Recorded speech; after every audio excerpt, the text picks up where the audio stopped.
Hey there, listeners. If you enjoy this podcast even half as much as we enjoy producing it, show your support by subscribing and leaving a review. It really helps us keep those dividend checks coming.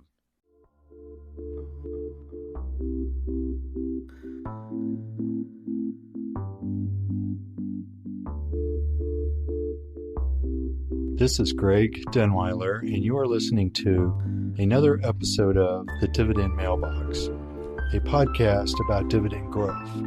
Our goal is to stuff your mailbox full of dividend checks and make each year's check larger than the last.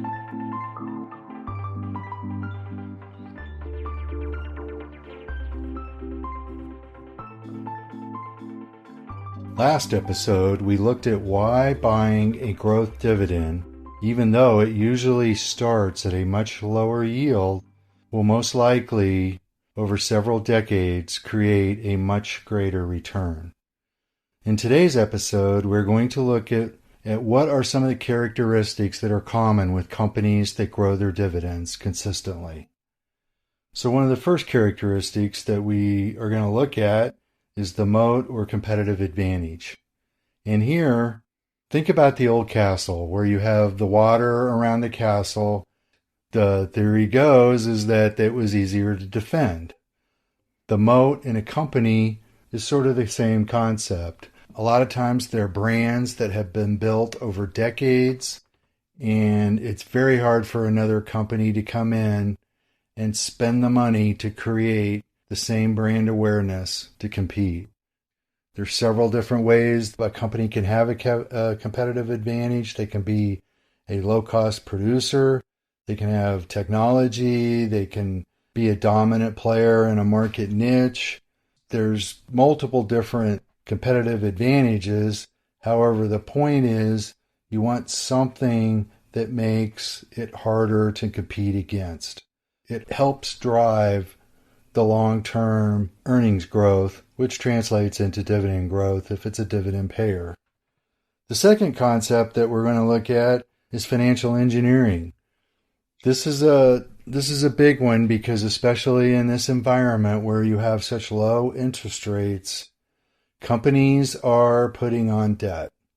Now, one way you can look at debt is it's an asset if you have, say, you can borrow money for 30 years at 2.5%. Well, we may never see that again, so locking it in now, it's an asset. Well, one of the problems with debt that you have to be careful with is it is a fixed liability. So in a recession, if the company is somewhat cyclical or their earnings are not as predictable, it doesn't matter what the cost of debt is. In a time of stress, it can be too much. So as a general rule, what we like to look for are companies that have debt that are less than 100% of their equity. Meaning if they have $1 worth of assets, they don't have more than $1 worth of debt. Now, you can't overgeneralize because some companies that have stronger moats, stronger brands, can put more debt on because they are more predictable. But one of the big things that is a big red flag is you want to really be careful with companies that are growing debt over time and they're using that debt to buy back stock and also to raise the dividend. There you get into a situation where at some point it's not sustainable. The whole point of buying long-term dividend growth is you want a dividend that's sustainable. The third thing that we will look at is just steady profit margins. Again, this does come back somewhat to the moat or competitive advantage, but you want companies that have a consistent profit margin where they're able to get a decent return on their assets, and then they can reinvest, they can buy capital, pay out a dividend, and grow that dividend over time. The fourth thing that we'll look at, and this is another big one, is companies that go out and acquire other companies. Numerous studies show that most of the time when a company acquires another company, they just don't go as well as what management projects. And virtually every time the projections are, we're going to save all this money, or we're going to, expand our product line with the current company. We're going to save money in selling off assets. But again, study after study shows most of the time these things do not work out as well as they're supposed to. And what that leads to is a company that puts on more debt, and because they're paying a big premium for the company, they issue more equity, and it dilutes the existing shareholders.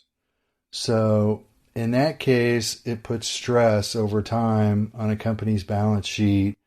And then the company has to focus on getting the balance sheet where they were before, and they're not able to focus as much on the dividend. So those are 4 things, that just ideas that what you're looking for a growing dividend. It's the moat, competitive advantage, looking at debt, which is financial engineering, profit margins. You want to look at a somewhat consistent profit margin, and also if a company is out acquiring other businesses and just trying to create an empire as opposed to consistent earnings growth. Now, one thing to remember is, I think a lot of investors these days, or especially younger investors, they look at a dividend stock and they think it's just a boring company. But the reality is, these boring companies that pay dividends, that grow them by 5, 6, 10% a year consistently over a decade, by the very definition of that dividend growth, they have to be growth stocks. So just keep that in mind as you look at allocating money towards a dividend growth portfolio. For the next episode, we're going to look at some of the long-term successful companies that have been dividend payers. I think what you're going to find, you're going to be very surprised when you look at some of these names, and you're going to look at the return that has come from the stock price. And then you're going to see where, when you add in the dividend that was paid over that same time period, the rates of return went up fairly dramatically. It's going to be eye-opening to see just how impactful these dividends can be.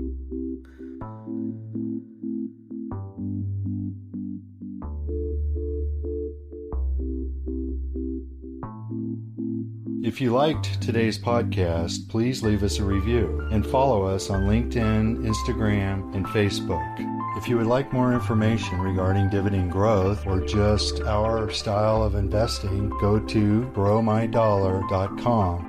There you will find some of our previous podcasts and also our monthly newsletter. Past performance does not guarantee future results. Each investor should consider whether a strategy is right for them and consider all the risks involved. Dividend stocks are volatile and can lose money.